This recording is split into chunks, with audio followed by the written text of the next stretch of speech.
I caught up with Liam in Seattle a week after the 2024 election.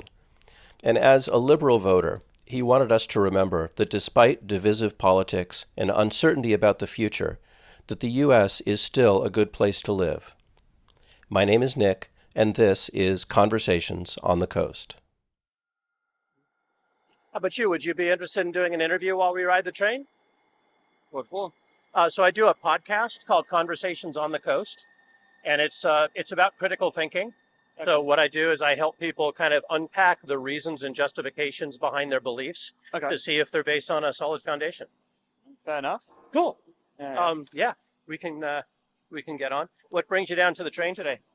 Oh, work. I have to get back home. Want to sit down? Yeah. Yep, same as me. This is something I do to make my commute a little more interesting. Okay, fair enough. Fair enough. Cool. My name is Nick. Nice to meet you, Nick. Hi. What's your name, or what can I call you? Liam. Name's Liam. Yeah, excellent. And it sounds like you're. I'm English. Yeah. You're English. Yes. It's interesting because I was hearing Australian or Kiwi. Yeah. No, I've been in America for a while, so my accent's kind of. So your English accents are kind of not fully English. Together. Yeah. Cool. Awesome. Oh, brilliant. Yeah. So what we do is usually we start with something that you believe. Okay. And it's usually most impactful if it's something that you think other people should also believe. And it can be just about anything. But the purpose is not really to talk about the belief, but really to kind of unpack the way you think about things and the way you come to your conclusions. Okay. Fair enough. Okay. So what would be interesting to talk about? America's not a bad country to live in. America's not a bad country to live in. Yeah. Would you say, can we turn that around and make it a positive statement? America is a good place to live. Yeah. We can do that. Yeah. Cool. And what brings that to mind? Why is that front and center for you? Well, election and everyone kind of being a little more pessimistic. Double in this state. Washington's a very blue state, and the whole country kind of moved a little farther right this election. So I feel like it's always good to kind of rehash that America is not really a bad country to live in. There's many people that want to come and live here, and just be aware of that as we go forward, you know? Nice. So is this just about America and the election, or is there kind of an underlying belief that's more about kind of looking on the bright side? Like, is that something you tend to do in your life? Oh, I try to, yeah. It's like I have options to live in other countries and do other things in my life, and I choose to live here, so nice. I moved across an ocean to be here. So generally, I do consider myself pretty up when it comes to being American and all that. Nice. So, as you think about that, what's your main reason for believing that America is a good place to live? It probably have to be social mobility. Okay. Yeah. In this country, you do have the ability to move up in social class and make more money. What your parents doesn't really define on what you can do with your life in America. And that's something I feel like we do take advantage of in this country. Okay. Yeah. Do you feel like that's different from Britain? Yeah, most definitely. Is it? Okay. Oh yeah. No, so much of your kind of higher, how do I say it? Like much of your adult life gets determined by what school you went to. Okay. And not everyone goes to Eden or rugby or one of those other kind of big name schools. So if you never went there, you're starting off on a much lower basis, and like God knows how many prime ministers went to Eden.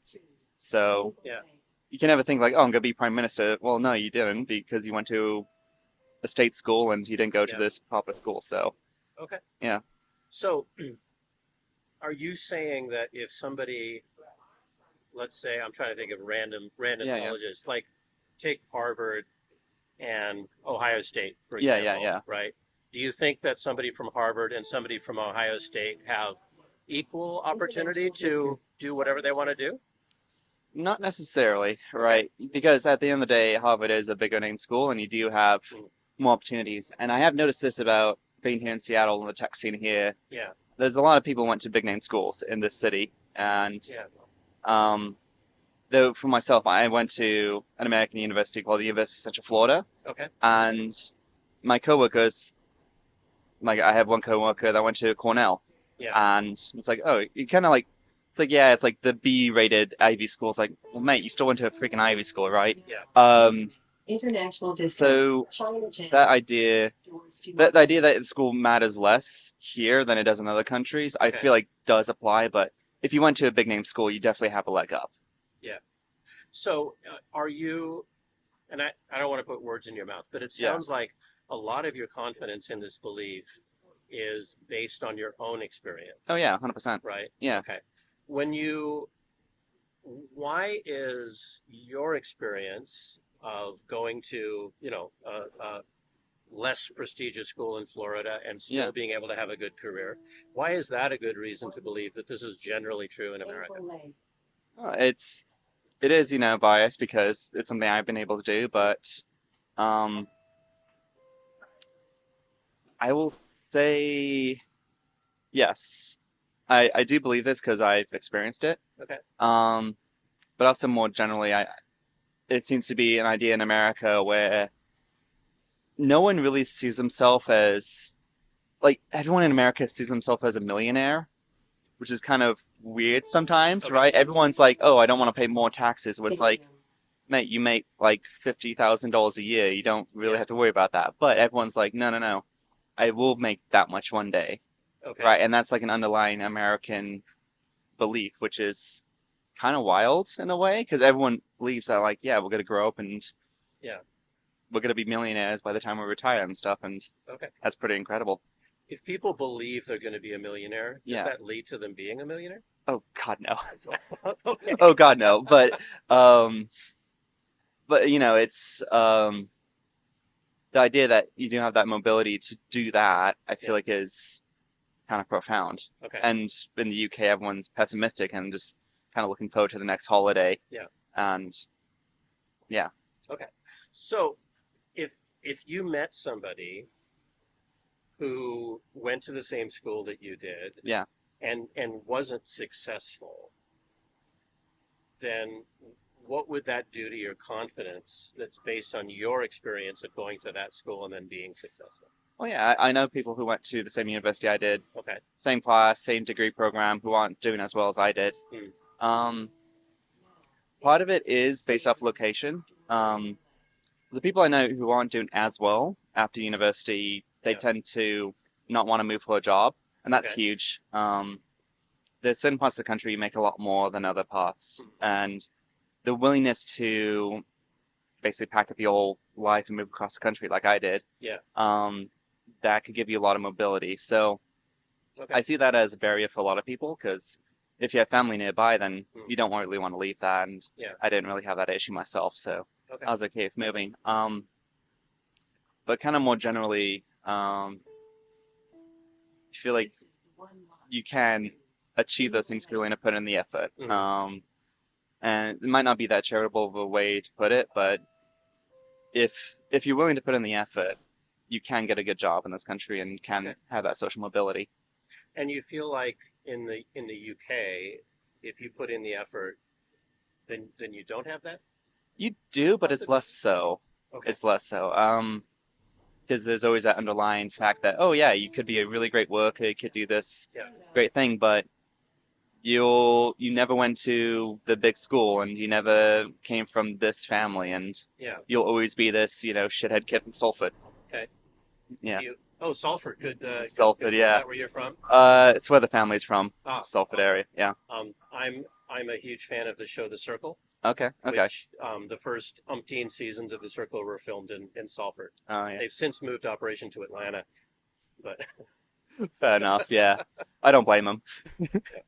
um, uh, cool. So I'm still kind of stuck on this thing about kind of if it's possible for some people to go to the school that you went to and not be successful, but you Yeah. are successful. Like then why is that experience of yours a good reason to believe that the U.S. is more, that it's easier to be more successful in the U.S.? I see. Yeah. Um. So the main core of the question is not everyone who went through the same path I did Hmm. same university that I went to Yeah. is successful. Right. And generally, like, I tend to kind of roll that up into what you're willing to do to be successful. Yeah. If you're willing to work extra hard on interview prep and getting internships, that were huge for me. Another thing that helped me a lot out in university is I did research on top of my regular school work. Okay. So I was trying to get more out of my university education. Yeah. And that definitely propelled me forward. Okay. The good thing about America, and I shouldn't really say this about America, because it is pretty much anywhere, but like what you put into it is ultimately what you get out of it. Okay. And you can't just go to university and just expect, okay, I got a piece of paper and now I'm gonna have a good 6-figure job right out of college and everything's be dandy. Like, I don't think anyone's under that assumption anymore in America. A degree helps.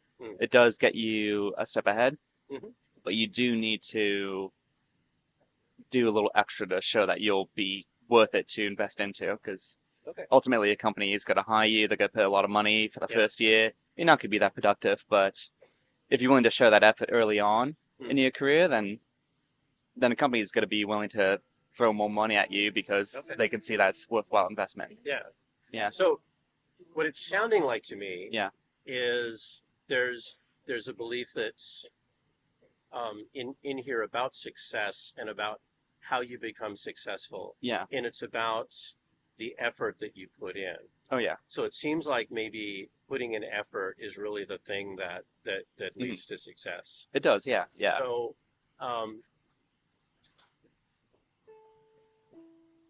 what then is the difference between putting in that effort, like in different places? Like you talked about the UK, and you said you believe that there's kind of like maybe a class. There's a class. There is. Okay. There is a landed gentry, not really landed, but there's an aristocracy in the UK, and you definitely get to be put in your place a lot of times in the UK, and you don't have that in America, which means that the effort you put into your career, whatever you want to do for your life, you're not held back by any type of class restrictions. Okay. So I just want to test, that whether that's your real reason there. No. I love the interaction here. No. We've got someone across on the other side of the train who's Yeah. What's your take on it, mate? Well, what you're talking about is white hierarchy. If you're a person of color in America, it's very different. Trust me. And even if I went to the top school for my profession in America, right? But if it's me and a white guy, the white guy's going to get the job. It's always that. It's another thing. Right? Like, there is issues in America. Yeah. But no, you're fine. Thank you. That was fantastic. It was, my role in these conversations is to remain neutral. Yeah. And so I was definitely, kind of. Sorry. Yeah. No. That's great. Fine. That's great. Perfect. So let me do this, because a lot of the time what I try to do is check whether the reason that you're using is really the reason that you believe that. So what I would say is, if you could become convinced that there was also a class system in America, would that reduce your confidence in the belief? Yeah, and there is, I will say this, there is an underlying class system in America. Yeah. It's a lot more porous. Okay. It is more porous. You do have more ability to go up or down in class. Okay. There is a racial aspect to America too, which the good thing about, here's the thing about America, it's willing to talk about race in a way that other countries aren't. Okay. There is always going to be underlying racism in anywhere you go, but it's not really talked about in the UK as much. Okay. Like, it's there, but no one really wants to mention it because it's very uncomfortable to mention that. But in America, it's like, I remember. Yeah. I remember during Brexit. Yeah. There was quite a bit of discussion about. Yeah. About race and immigration. Yeah, right? It's like immigrant was kind of like the way of saying not white people, right? And there was an underlying current going on there as well. So it's definitely an aspect of things, and so did what's that? Oh, so I have a podcast called Conversations on the Coast, and it's on YouTube. It's on his YouTube channel called Sound Epistemology. Yeah, there's all kinds of conversations like this there. All right, perfect. Cool. And sorry, what's your name? My name is With what? Say it again. Indranil. And spell that for me. Indranil. Thank you. Cool.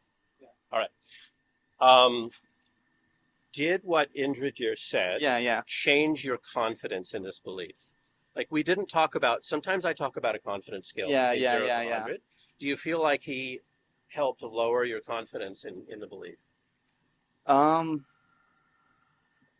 Well, obviously, as a person who has biases, I don't want to say that it did hurt it, but that is an aspect of America that you can't ignore, right? So I'd say probably a little bit, because it is a point. It's like, we are a wee bit racist out here, aren't we? And that's a wee bit, and that's underestimating it, right? But at the same time, America is much better about approaching those issues than a lot of the country is. Well, not even the country, like the world. Like we're willing to be like, we've had a little bit of a fucked up history, right? And we try to overcome it. We're not perfect in it anyway. Right. But we're willing to admit that, this is an issue. Yeah. Which is not a bad thing at the end of the day. All right. Yeah. Cool. Fantastic. Hell yeah. Yeah. Thanks for going through that with me. Sounds good. That's good. Do you have any questions for me? Oh, God. Not really. I guess I know where the podcast is going to be up. Yeah. So I guess how many people could be listening to this? I think the channel is something called Sound Epistemology. I think he's got about 1,500 followers. Oh, nice. And we get between 50 and 100 views on each of these so far. Really? Hoping it grows. But I think it should. Yeah. Good deal. Right. Cool. Thank you, Liam. Thank you, man. Cheers. You've been listening to Conversations on the Coast, a series from Washington State featuring civil conversations using street epistemology to explore what people believe and why. Find out more at streetepistemology.com.